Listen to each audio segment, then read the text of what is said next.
घर के कामों में लगी हुई थी। बहू, नाश्ता बना कि नहीं? जी माँ जी, बस चाय छान कर लेकर आ रही हूँ। फिर जैसे ही बहू चाय छानने जाती है, उससे भगोना छूट जाता है और सारी चाय जमीन पर बिखर जाती है। क्या गिरा? अंदर आकर देखती है कि पतीला गिरा है। सत्यानाश हो, सुबह सुबह फिर से एक नुकसान। मेरा बेटा चाय की पत्ती अमेरिका से लाया था। अब बर्बाद हुई ना उतनी चाय पत्ती। उसके पैसे क्या तेरे गरीब माँ बाप देंगे? जेब से फूटी कौड़ी तो निकली नहीं उनकी। मर गया अपना बोझ हमारे सर, वो अलग। सॉरी माँ जी। अब तक तो आप समझ ही गए होंगे कि ये कहानी है नंदिनी की, जो कि एक गरीब घर से है। इस कारण उसे बार बार गरीबी का ताना झेलना पड़ता है। आखिर नंदिनी कैसे बचेगी इन तानों से? या कोई बड़ा कदम उसकी जिंदगी ही बदल देगा? आइए देखते हैं। एक दिन नंदिनी की ननद पारो घर आती है। कैसी हो माँ? मैं एकदम बढ़िया हूँ बेटा। बस तेरी ये जो भाभी है ना, इसी ने जीना मुहाल कर रखा है। चल छोड़, ये बता तू कैसी है? मैं भी अच्छी हूँ माँ। माँ ये लो, मेरी सास ने आपके लिए गिफ्ट भेजा है। वो पिछले महीने हम कश्मीर गए थे ना, तो वहीं से माँ जी ने आपके लिए कुछ लिया था। वाह, तेरी सास तो सच में बहुत सोचती है मेरे बारे में। धन्यवाद कहना उनको मेरा। दीदी, अभी 2 महीने पहले ही तो आप लोग शिमला गए थे ना, फिर इतनी जल्दी कश्मीर भी घुम आए? हाँ भाभी, तो क्या हुआ? जब जेब में पैसे हो तो सब पॉसिबल है। अब मेरा मायका और ससुराल आपके मायके की तरह गरीब थोड़ी ना कि घर में रहने के लिए भी कॉम्प्रोमाइज करना पड़ेगा। वैसे भी 2 कमरों का घर। ऐसे खड़ी खड़ी बात कर रही है। मेरी बेटी इतने दिन बाद आई है, कम से कम पानी को तो पूछ ले। गरीब के घर की है ना, क्या जाने खाना पीना। तो क्या माँ गरीब हवा पर जीते हैं? जीते होंगे, इसीलिए तो इसने अब तक तुझे कुछ खाने को लाके नहीं दिया बेटा। सास और ननद की बात नंदिनी को बहुत बुरी लगती है, लेकिन वो बिना कुछ बोले वहां से चली जाती है और जल्दी से ननद के लिए नाश्ता लेकर आती है। ये क्या, नमकीन बिस्किट? माँ, क्या मेरा स्टेटस इतना गिर गया है कि आपकी बहू मुझे ऐसे ट्रीट कर रही है? नहीं बेटी रुक, मैं अभी इसकी क्लास लगाती हूँ। नंदिनी, अरे आओ नंदिनी बहू, जल्दी यहाँ। जी माँ जी। ये क्या है? मेरी बेटी को तूने अपने मायके वालों जैसा समझा है क्या, जो नमकीन बिस्किट लाके दे रही है? तेरे मायके में खिलाते होंगे नमकीन बिस्किट। जा, मेरी बेटी के लिए बाहर से समोसा जलेबी लेकर आ। माँ, मैंने तो नमकीन बिस्किट इसलिए दिया क्योंकि खाने का समय हो गया है। मैं बस डाइनिंग टेबल पर खाना ही लगाने जा रही हूँ। जो कहा है वो कर, ज्यादा दिमाग ना दौड़ा, वरना भेज दूंगी तुझे भी तेरे गरीब माँ बाप के घर, फिर सड़ना उसी गरीबी में। नंदिनी बिना कुछ जवाब दिए ननद के लिए जलेबी समोसा लेने चली जाती है, जिस कारण उसे घर आने में देर हो जाती है और सबको खाना परोसने में भी। बहू, आज इतनी देर क्यों लगा दी खाना बनाने में? जी वो पापा जी, इसके आगे की नंदिनी कुछ बोलती। देर तो करेगी ना रसोई में, इतना सारा सामान देखकर चकरा जो जाती होगी कि इतनी बड़ी रसोई में क्या बनाऊं मैं। इसके मायके में थोड़ी ना इतनी बड़ी रसोई देखी होगी इसने। गरीब की बेटी बड़े घर में शादी हो जाए तो ऐसा ही होता है, लड़कियां फूली ही नहीं समाती, फिर ससुराल वालों को देर से ही खाना खिलाएगी ना। माँ, आप नंदिनी को ऐसा क्यों कह रही हो? भाई, तू भाभी के लिए माँ से क्वेश्चनिंग कर रहा है? अब नहीं बहन, मैं तो बस यूं ही पूछ रहा था। मुझे पता है नंदिनी ने ही कुछ किया होगा, तभी माँ ऐसा बर्ताव करती है। फिर सभी चुपचाप खाना खाते हैं। उसके बाद नंदिनी किचन समेटने में लग जाती है कि तभी अचानक से उससे एक प्लेट गिरकर टूट जाती है। उसी समय पारो पानी पीने वहां आती है। सत्यानाश हो भाभी, आप मोम की गुड़िया हो क्या? एक काम ढंग से नहीं कर सकती? आपकी माँ ने कुछ सिखाया नहीं क्या आपको? हाँ? जब इतने महंगे बर्तन होते इसके यहाँ तभी तो माँ सिखाती ना।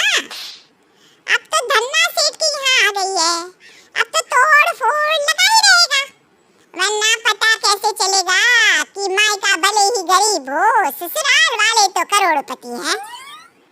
नंदिनी अब भी चुपचाप उनकी बातों को सुनकर शांत हो जाती है और किचन का काम निपटाकर वहाँ से फटाफट सोने चली जाती है कमरे में। नंदिनी, ये क्या हाल बना रखा है तुमने? क्यों, क्या हुआ जी? सारा दिन उदास रहती हो, ना ढंग से सजती हो ना संवरती हो। अभी कुछ दिन तो हुए हमारी शादी को, फिर ऐसा बर्ताव क्यों करती हो? नहीं कुछ नहीं, घर के कामों में बस समय नहीं मिल पाता। तुम नौकरानी नहीं हो, बहुरानी हो इस घर की। समय नहीं मिलता तो समय निकालो मेरी जान। जी। वहीं अगले दिन जब पारो अपने ससुराल जाने लगती है, ये देख बेटी, मैंने तेरे लिए ये साड़ी लाई है। वो सब तो ठीक है माँ, लेकिन ये दूसरी इतनी सस्ती सी साड़ी किसके लिए लाई है माँ? वो तेरी गरीब भाभी है ना, उसी के लिए। उसे कहाँ महंगे ब्रांडेड कपड़े की आदत है, इसलिए उसके लिए ये लोकल सड़क छाप साड़ी ही ठीक रहेगी बेटा। सही कहा आपने माँ। अच्छा अब मैं चलती हूँ। फिर पारो अपने ससुराल चली जाती है, लेकिन नंदिनी अब हर बात पर मायके के ताने सुनकर परेशान हो चुकी थी। फिर एक दिन जब सभी बाहर जा रहे होते हैं कि अरे ओ महारानी, तुम कहाँ चली? क्यों, आप लोगों के साथ? और ये घर, ये कौन संभालेगा? तेरी वो गरीब माँ या बाप? जा जाके घर संभाल, तुझे कहीं नहीं जाना। लेकिन माँ। कुछ नहीं, चल चुपचाप, घर में भी किसी का रहना जरूरी है। बेचारा बेटा माँ के सामने कुछ नहीं कह पाता। वहीं शाम को, नंदिनी एक बात बताओ, माँ तुम्हारे साथ ऐसा बर्ताव क्यों करती है? क्योंकि मेरा मायका गरीब है, हर बात पर माँ गरीबी का ताना देती है। इतना तक कि पारो दीदी आई थी तो वो भी मेरे माँ पापा के हालात को लेकर बुरा भला कहती थी। लेकिन ये ठीक नहीं है, मैं माँ से बात करता हूँ। नहीं जी, फालतू में घर में कलेश होगा और मैं नहीं चाहती कि मेरे कारण घर में कोई भी प्रॉब्लम हो। ठीक है। वहीं शाम को नंदिनी के माता पिता उससे मिलने आते हैं। अरे आप लोग यहाँ कैसे? मैं तो बस अपनी बच्ची से मिलने आई थी। आपको पता नहीं, बेटी के ससुराल खाली हाथ नहीं जाते। अरे कुछ नहीं तो एक मिठाई का डिब्बा ही लेते आते। बैठिए, मैं नंदिनी को बुलाकर लाती हूँ। अरे सोफे पर कहाँ जा रहे हैं? यहाँ जमीन पर बैठिए। यहाँ? हाँ यहाँ। फिर वो नंदिनी को बुलाती है। वहीं नंदिनी अपने माता पिता को जमीन पर बैठा देखकर काफी हैरान होती है। माँ पापा, आप यहाँ क्यों बैठी हो? उठो, अब मेरे कमरे में चलो।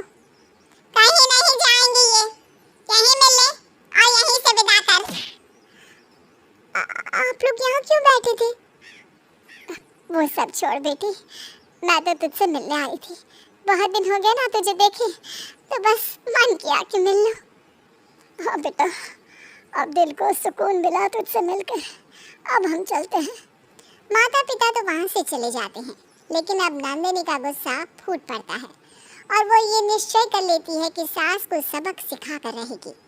अब नंदिनी कोई काम ढंग से नहीं करती और सास जो काम करने जाए उसे भी बिगाड़ देती और फिर सास का डायलॉग सास को ही चिपका देती। एक दिन सास के हाथ से उसका मोबाइल गिर जाता है। ओहो, ये तो गिरकर खराब हो गया।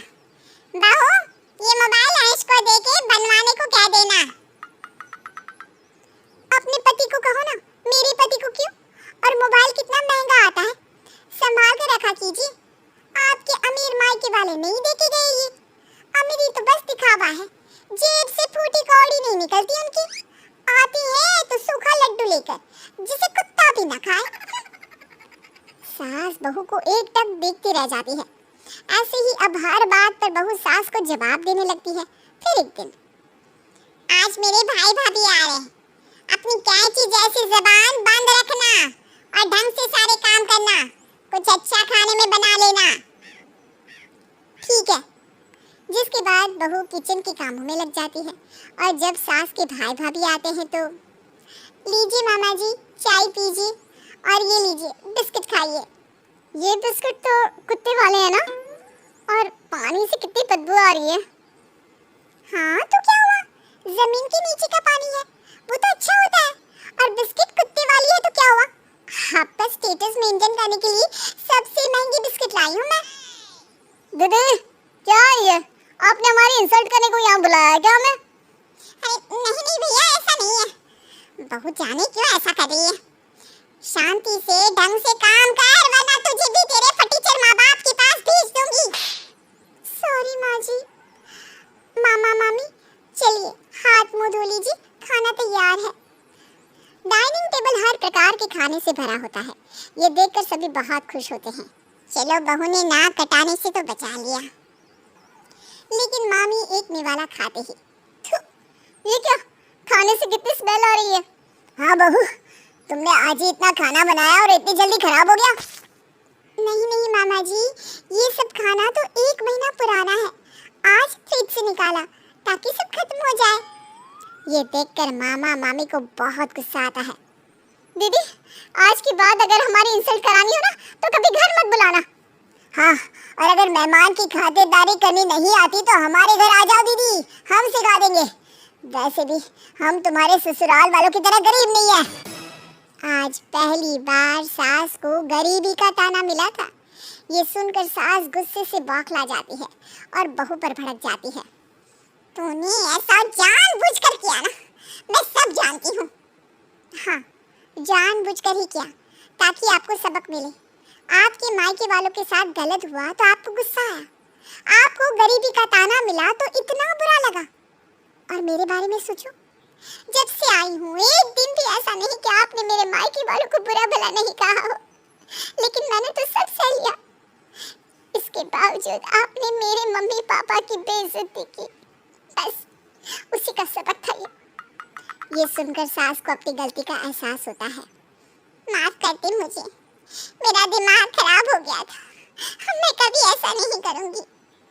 जिसके बाद सास बहू को गरीब मायके का ताना देना बंद कर देती है और हंसी खुशी से अपनी बहू को रखती है।